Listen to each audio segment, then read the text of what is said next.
ምክትል አቦ ወንበር ህወሓት ሓድነት ተጋሩ ጻውዒ ተቅሪቡ ምክትል ፕሬዝዳንት ግዛው ምምሕዳርን ህወሓትን መንግስቲ ኢትዮጵያ አንጻር ትግራይ ዝገብሮም ዘሎ ዝበሎም ንጥፈታት ንምክልኻል ክንገብሮም ዝግበአና ዝበሎም ነጥብታት ተቐሚጦም መበገሱ ኩሎም ሸርሕታት መንግስቲ ኢትዮጵያ ትግራይ ኣብ ፖለቲካ ኢትዮጵያ ትርጉም አልቦ ብምግባር ትግራይ ንምምብርካኽ ምፍራስን ምብታን ዝዓለሙ የክብልም ምክትል አቦ ወንበር ህወሓትን ፕሬዝዳንት ግዛው ምምሕዳር ትግራይ አቶ አማኒ ለሰፋ ገሊጾም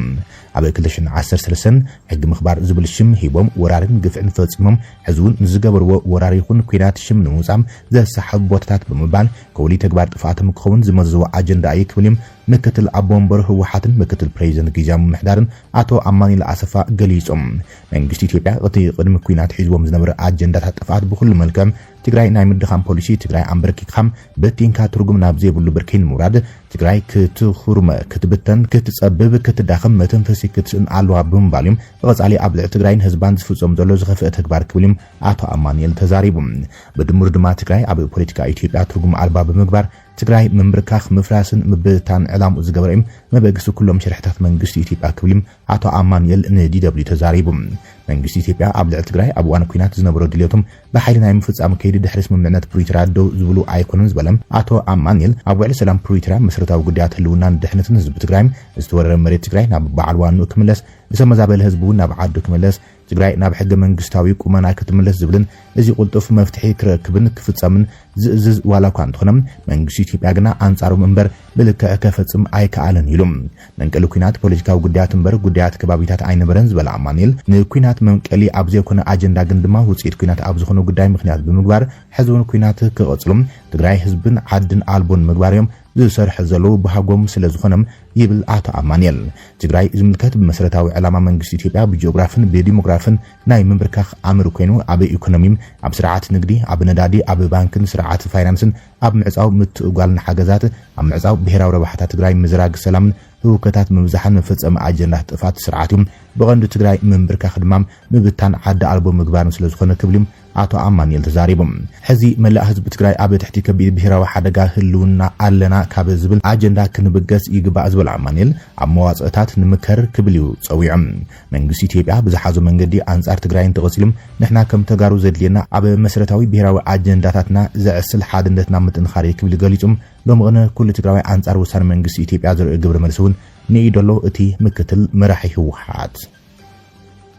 بوجن زوبا سميناو معراب تግራይ ጸለምቲ ኣብ ልዕሊ ተጋሩ ዳግም መጥቃዕቲ በፂሖም ካብ 19 ጥሪ ክሳብ ዝሓለፈ 17 ለካቲት 2018 ዓመት ምረት ኣብ ዘለዋን ልዕሊ 10400 ተጋሩ ወገናት ካብ ሰለስተ ወረዳታት ጸለምቲ ናብ ከተማ እንዳባጉናን ከባቢያን ከም ዝተመዛበሉ ተገሊጸሎም እቲ ምምዝባል በብዕለቱ እናተጋደደ ይቕጽል ከም ዘሎ ይተጸብጺብ ዘሎም ቅድሚ 3 ዓመታት ንዝተኸተመ ስምምዕነት ሰላም ስዒቡን ዝተፈጠረ ውስናዊ ሰላም ብምጥቃም ኣብ ዝሓለፈ ዓመት ብርክት ዝበሉ ነበርቲ ወረዳ ጸለምቲም ላዕለዋይ ጸለምትን ከተማ ማይ ጸብርን ዓቂቦምሉ ካብ ዝነበሩ ከተማ እንዳባጉናን ከባቢያን ናብ መረበቶም ከም ዝተመለሱ ዘዘኻኽረት ጸብጻብ ዝኾነ ኮይኑ ብሓደ ገጽ ወረርቲ ሓይልታት ካብ ከባቢ ክወጽ ብዘይምኻሎም ብኻልእ ገጽ ድማ ህጹጽ ሰብኣዊ ሓገዝ ብዘይምቕራቦም እቶም ናብ መረበቶም ዝተመለሱ ወገናት ግዳይ ተደራረብቲ ጸገማት ክኾኑ ተገዲዶም እዮም ይብል ኣብ ልዕሊኡ ካብ ዝሓለፈ ወርሒ ጥሪ ጀሚሮም ሰራዊት ምክልኻል ኢትዮጵያ ኣብ ከባቢ ብበዝሒ ራግፍ ብምህላዎም ኣብ ልዕሊ ነበርቲ ዝፍጸም ዘሎ መጥቃዕታት ተናኺሩ ብምቕጻልን ከቢድ ደበና ኩናት የንጽላል ብምህላውን ካብ 19 ጥሪ 2018 ክሳብ ለካቲት 17 2018 ኣብ ዘሎ እዋን ጥራሕ ድማ ልዕሊ 10400 ወገናት ካብ ወረዳታት ጸለምቲ ላዕለዋይ ጸለምትን ከተማ ማይ ጸብርን ዳግም ናብ ከተማ እንዳባጉናን ከባቢያን ከም ዝተመዛበሉ እትጸብጻብ ምልክት ዘሎም ከምኡን ካብ ዞባ ምዕራብ ትግራይ ተመዛቢሎም ኣብ ከተማ ማይ ጸብሪ ዓቂቦም ዝጸንሑ 742 ደቂ ኣንስትዮ ዝርከቦም 1367 ወገናት ዳግም ናብ ከተማ እንዳባጉና ከም ዝተመዛበሉ ወይዘሮ መብራት ሓቢረን ይብል በዘካዚም 768 ደቂ ኣንስትዮ ዝርከቦም 1403 ወገናት ካብ 30 ወረዳታት ጸለምቲ ናብ ወረዳ ጽምላ ከተማ ዓዲ ገብርን ጣብያ ደብረ ኣባይን ከም ዝተመዛበሉ እተን ሓላፊት ኣረዲአን ኣለዋ ይብል ኣብተን ወረዳታት ኣብ ልዕሊ ነበርቲ ዝፍጸም ግፍዒ ከዛሪ ከም ዘይከኣለን ነስዒቡ እቲ ምምዝባል በብዕለቱ ተጠናኺሩ ይቕጽል ከም ዘሎን እተን ሓላፊት ነጊረናን ይብል ዲደብልዩ እቶም ተመዛበልቲ ጥራሕ ኢዶም ዝመጹ ከም ዝኾኑን ኣብ ከቢድ ጸገም ወዲኦም ከም ዝርከቡን ህጹጽ ሰብኣዊ ሓገዝ ከም ዘድልዮምን ዝሓበራ ወይዘሮ መብራት ዝምልከቶም ትካላት ግብረ ሰናይ ብቕልጡፍ ነቶም ተመዛበልቲ ወገናት ክበጽሕሎም ጻውዒት ተቕሪበን ኣለዋ ይብል ጸብጻብ ዲደብልዩ ሃገራዊ ድሕነት ኢትዮጵያ ኣብ ልዕሊ ህወሓት ከቢድ ክስ ሒዙ መጽሎም ንህወሓት ሓዊሱ ኣብ ዝተፈላለዩ ከባቢታት ኢትዮጵያ አንጻር መንግስቲ ፌደራል ዝተሰለፉ ሓይልታት ኣብ ሓያል ናይ ኮንትሮባንድ መስመራት ይነግዱ ከም ዘለዉ ተገሊጾም መንግስቲ ኢትዮጵያ ህወሓት ፋኖን ኦነግን ምንጪ ኣታዊኦም ካበይ ከም ዝብገስ መጽናዕቲ ከም ዘካይደን እቲ ዝበዝሐ ንግዲ ኮንትሮባንድ ከም ዝኾነ ይፍሊጦም እቲ ኣብ ራብዓይ ሃገራዊ ጉባኤ ጸረ ዘይሕጋዊ ንግዲ ብብርኪ ብሄራዊ ኣገልግሎት መረዳእታን ድሕነትን ኢትዮጵያ ዝቐረበ መጽናዕቲ ብዛዕባ ህወሓት ዝስዕቡ ነጥብታት ኣመልኪቶሎም ብሄራዊ ኣገልግሎት መረዳእታን ድሕነትን ኢትዮጵያ ካብቶም ቀንዲ ፍልፍላት እቶት ህወሓት ኢሉ ዝዘርዝሮም ዘይሕጋዊ ምዝዋር ደቂ ሰባት ከም ዝኾኖም ሓላፊ መምርሒ ሓበሬታ ዘይሕጋዊ ንግድን ግብርን እቲ ኣገልግሎት ኣቶ ቦንያ ሎማ ገሊጾም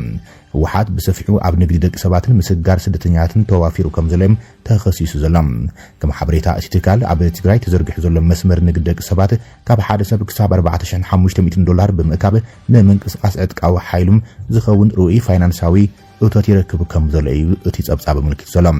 እዞም ዘይሕጋዊ ንጥፈታት ምስ ኣብ ጎረባብቲ ሃገራት ማለት እውን ምስ ኤርትራ ብፍላይ ዘለው ኣካላት ርክብ ከም ዘለዎምን እዚ ድማ ንቁጠባ ጥራይ ዘይኮነ ንብሄራዊ ድሕነት ሃገር ዓብይ ስግኣት ከም ዝኾነ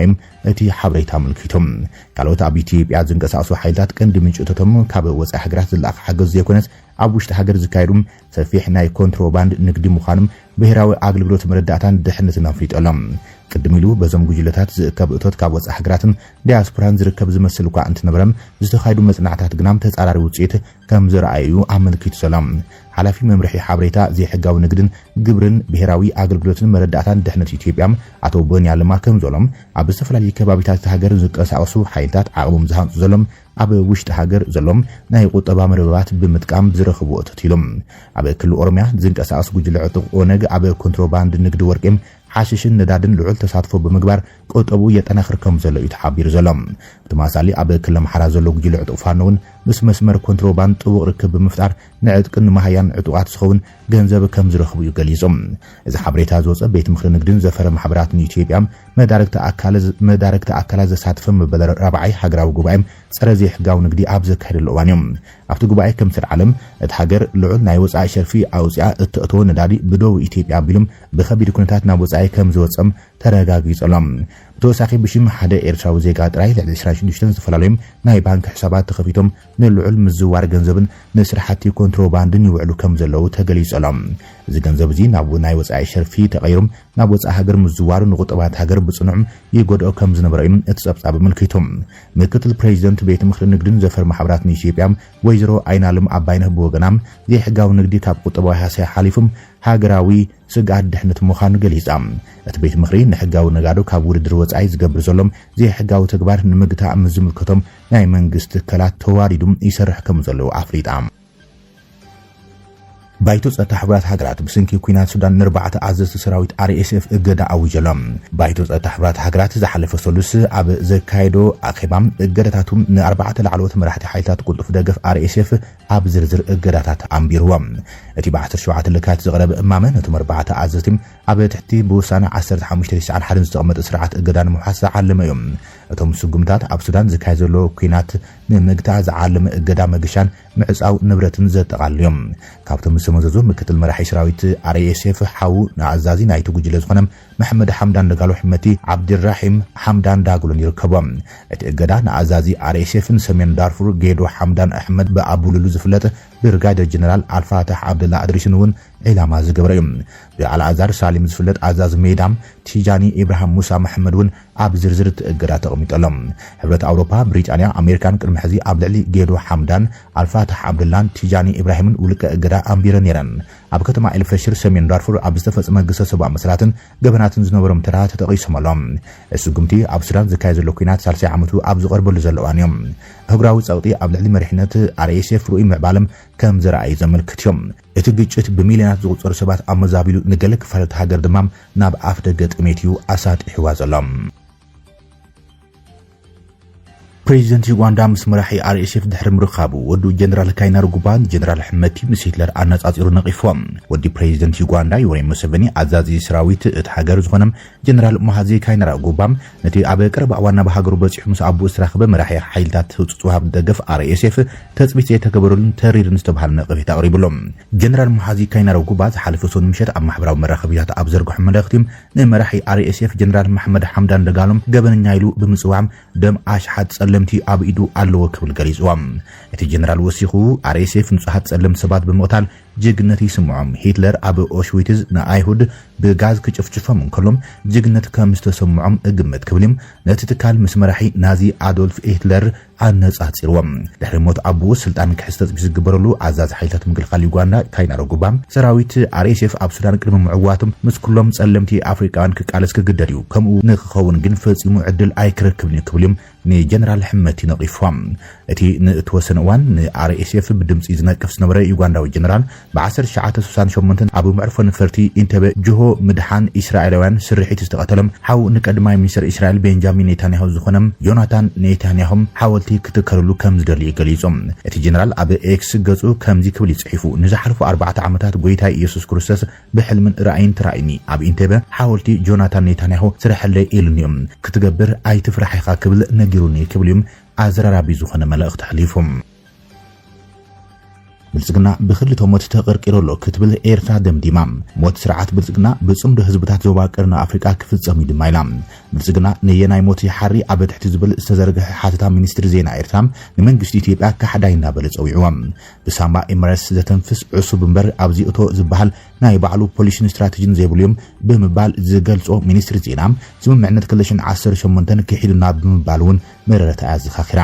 ሚኒስትር ዜና ኤርትራ ኣብ ትንታኖም ኣብ ዕቁዳት ዝሕሉ ኩናት ኣብ ዞባ ጽልዋን ቁጽር ንምርግጋጽ ዝነበረም ውድድር ምትእታዋትን ርእሰ ሓያላን ዘቤታዊ ድኻማትን ቅድምና መልሕቕ ስርዓታት ተወሲኾም 80 ዓመታት ንህዝብታት ዞባና ሰላም ርግዓትን ከልዩም ዕድል 34 ወረዳታት ዘኽሰረም ታሪኽ ኣስታት ሓደ ዘመን እዩ ብምባል ተዘኻኸር ከም ንእሱ ጥቡቆ ናይዚ ዝሕዝን ታሪኽ ድማ ኣብ ዝቐረበ ዓመታት ነቲ ኣብ 2018 ብምልዓል ህዝቢ ኢትዮጵያ ናብ ስልጣን ዝመጸ ጸቢብ ዓሌታዊ ጉጅለ ብልጽግና ብመግደፍ ኣተራሪፍካ ወኪል ብምግባር ናይ ህዝቢ ሱዳን ምልዓልን ዝሰዓበ ምትፍናን ህልኽን ብምምዝማዝ መገዲ ዘን ክልተ ዓበይቲ ሃገራት ንዞባ ቀርኒ ኣፍሪካ ምቁጻር ማዕረ ማዕሪ ድማ ኣብ የመን ሶማልን ዘሎ ባዶሽ ናይ መንግስታት ከም ግልዋ ምርቃት ተጠቂምካ ንደቡባዊ የመን መጻብ በብኤል መንደብ ገማግም ባሕሪ ሶማልያን ኣብ ትሕቲ ቁጽር ካምታው ዝዓይነቱም ህሩፍ ፋንታዚያዊ ስትራቴጂ ሓደስቲ ጎባል ዞባና ኣብ ፈተነ ጸኒሕሎም ነዊሕ ከገደግን ኣብ ምቅላዕ ዝርከብ ይብል ሚኒስትር ዜና ኣብዚ ጂኦፖለቲካዊ ናይ ዕቡዳት ጾታ ዝበሎም ጂኦፖለቲካዊ ንጥፈታ ድማ ግዳይ ካብ ዝኾኑ ፖለቲካዊ ሓይታት ሓደም እቲ ብስንኪ ስሱዕ ባህርያቱ ብትካቦሰሊ ሕብራት ኤምሬትስ ዓረብ ተዓዲጉ ንህዝብን ሃገርን ኢትዮጵያ ለኪሙ ዝተረከሰን ዝነደየን ካሕዳይ ጉጅለ ብልጽግና እዩ ብምባልም ክስታታ ቀጺላ ናይ ፕሬዚደንት ኢሳያስ ኣፈወርቂ ኣጣማ ቃላት ዝወሰደ ሚኒስትር ዜና ኣብ ዞባና ህድማ ንቅድሚት ዝዓይነቱ ምሕቋን ኣስዒበሎ ይብል ዘራእቲ ዕግርግር ድሕሪ ፍሽለት ናይቲ ዘይኩነታዊ ስትራቴጂዮም ናብ ጾወታ ቅብጸት ኣምሪሖም ኣለዉ ናበለ ዝቕጽል ሚኒስትር ዜና ኣብየ ከባቢኡ ተወልዑን ተደጉልን ዘሎ ግጭታት ብምጉሃር ቀርኒ ኣፍሪካ ኣብዚ ዓርፍ ኩናት ሕድሕድ ከም ዝሽመም ንምግባር ድማ በዝንበትን ዕግርግር ይብሉ ከም ዘለውን ጉዳይ ክልተ ማያት ኣባይን ቀይሕ ባሕርን ዛዕባ መስኮት ባሕሪ መጥፋእ እስላማውያን ኣሸበርትን ምድኻም ሴማውያን ምምስራት እምብራጦርያ ኩሽ ወጋዓዊ ኣፍሪቃን ምምቃል ሃገራት ዝኣመሰሉ ጣብቋታት ኣብ ዞባም ኩናት ሕድሕድ ንምስሳይ ዝመረጽዎም ዛዕባታት እዮም ብምባልዮም ትንታኖ ዝቕጸል ኣብ መወዳእታ ድማ ይብል ጽምዶ ንስርዓት ብልጽግና ከም ዝቐብሮ ደምዲሞሎ ሚኒስትር ዜና ሎሚ ህዝብታት ዞባና ሕሉፍ ታሪኽ ዝኣክል ስለ ዝምሃሮም ነቂሖም እዮም ዝበለ ሚኒስትር ዜና ኤርትራ ድሕሪ ደጊም ደም ፍሳሲ ኣኽርናም ሰላማዊ ጽምዶ ይሕርያና ብጸቢ ፖለቲካ ኣይንናቆትን ንሓይልታት ግዳም ኣይንኽድምን እናበሉም ብኩሉ ሸነኻት ምኽትኦም ኣተርኒዕመሎ ይብል በዚ ድማ እቲ ዘሎ ዓበድበድ ነዊሕ እምሪ ዘለዎ ኣይኮነን ሓፂር ዝበቕቱ ምሕቋን ሰግርካም ሕርያ ሰላም ህዝብታት ቀርኒ ኣፍሪካም ተዓወቲ ምዃኑ ብሩህ እዩ ብምባልዮም ንስርዓት ብልጽግና ብጽምዶ ክነጥፎ ኢና ዝብል ትርጉም ዘለዎ ሓተታ ዝርጊሑ ዘሎም ኣብ ከምዚ ዓይነት ኩነታት እቲ ዝኣተወ መብጽዓት ጠሊሙ ብቁንጣሮ ትካቦም ንዓባይ ኢትዮጵያ ጊላናይ ሓንቲ ንእሽቶ ሃገር ዝገበራም ሰነፍ ጉጅለ ብልጽግና ዓስቢ ክሕተቱ ኣብ ከቢድ መዋጥር ተሸሚሞሎ ብምባል መንግስቲ አብይ አሕመድ በሕብራት ዓረብ ኤምሬትስ ንእሽቶ ሃገር ብምባል ዝገለጾም ተተኺቡ ዝነብርን ዕሱብን ብምባል ይገልጹም መወልቱ ኩናት ከባርሕ ብርቱዕ ጸቕጢ ይገብረለው ዝበለ ሚኒስትር ዜና ዝበልዕት ከብድ ከዓ ናታሕርያ ይብላን የግዳስ ኩናት ንብልጽግና ርእሰ ቅትለት ምዃኑ ኩሉ ክግሙት ዝኽልዮም ካብ ኩናት ምሕያቡን ዝካኣል ኣይኮነን ከመይሲ ኣቐዲሙ ኣብ ልዕሊ ህዝቢ ኢትዮጵያ ባዕሉ ዝወልዖ ኩናት ኣበየ ከባቢኡ ሸባዕባዕ እናበለም ብዘርዕድ መንገዲ ይሽልብዎ እዩ ዘሎ ነዊሕ ኣብ ዘይኮነ ግዜ ተቐምሪሩም ከቃብጾ ምዃኑ ድማ ምግማቱ ኣይጸግምን ጉጅለ ብልጽግና እምበኣር ነገሩ ተኸርሚኻ ሞት ኣሳፊሕኻ ሞት ኮይኑላ ካብዚ ክልተ ዓይነት ሞት ነየናይ ይሓርም ግዜ ዝመልሶ ይክብልም እቲ ብሚኒስትር ዜና ዝተዘርግሐም ጥንክር ዝበለ ነቐፌታ ኣብ ልዕሊ መንግስቲ ኢትዮጵያ ኣመልኪቱ ሰላም እዚ ድማ ኣብ መንጎ ክልቲን ሃገራት ዘሎ ውጥሪ ናብ ግጭት ከምርሕ ከም ዝኽእል ብዙሓት ስጋኣቶም ኣብ ዝገልጽሉ ዘለዉ እዋን ብምዃኖም ብወገን ኣስመራም ተደጋገምቲ ትረኻታት ኣንጻር መንግስቲ ኢትዮጵያ እናተኻየዶም ዘሎም እዚ ከም ዝሎም ኩሉ ድማ ኤርትራ ዓለም ለኸ ስርዓት ብኸቢድ ማዕበል ይናጋዓሎ ክትብል ተቃውሞ ስሚዓም ኣብ ጄኔቫ ኣብ ዝተኻየደ መድረኽ ባይቶ ሰብኣዊ መስላት ኤርትራ ተሪር ተቃውሞ ከም ዘስምዐት ተገሊጾም ተቃውሞ መንግስቲ ኤርትራ ብሚኒስትር ጉዳያት ወጻኢት ሃገር ዑስማን ሳላሕ መበል 61 ባይቶ ሰብኣዊ መስላት ሕብራት መንግስታት ቀሪበሎም ቤት ምክሪ ሰብኣዊ መስላት ብፍላይ ኩለንተናዊ ኣኽብሮት ዕቁባ ኩሎም ሰብኣዊ መስላትን መሰረታዊ ነጻነትን ምስፋሕ ፍሉይ ዓብይን ሓላፍነት ይስከም ዝበለም ሚኒስትር ዜና ኤርትራ ዑስማን ሳላሕ ይኹን እምበር እቲ ቤት ምክሪ ነዚ ሓላፍነት እዚ ብቐጻሊ ከም ዘይተሰከሙ ብቕንዕና ክእመን ባዕክብ ነቂፉም እቲ ሚኒስትሪ ጉዳያት ወጻኢ ኤርትራ ሓደ ግዜ ስሩሕ ነቶም ክሕልዎም መስረታቶም ኩሎም መሰረታዊ ስርዓታት ኣብ ክንዲ ዘገልግል ንጸቢ ፖለቲካዊ ረብሓታት ንምግልጋል ክዝምብል ጸኒሑ ይክብል ነቲ ቤት ምክሪ ሰብኣዊ መስላት ሕብራት መንግስታት ከሲሱም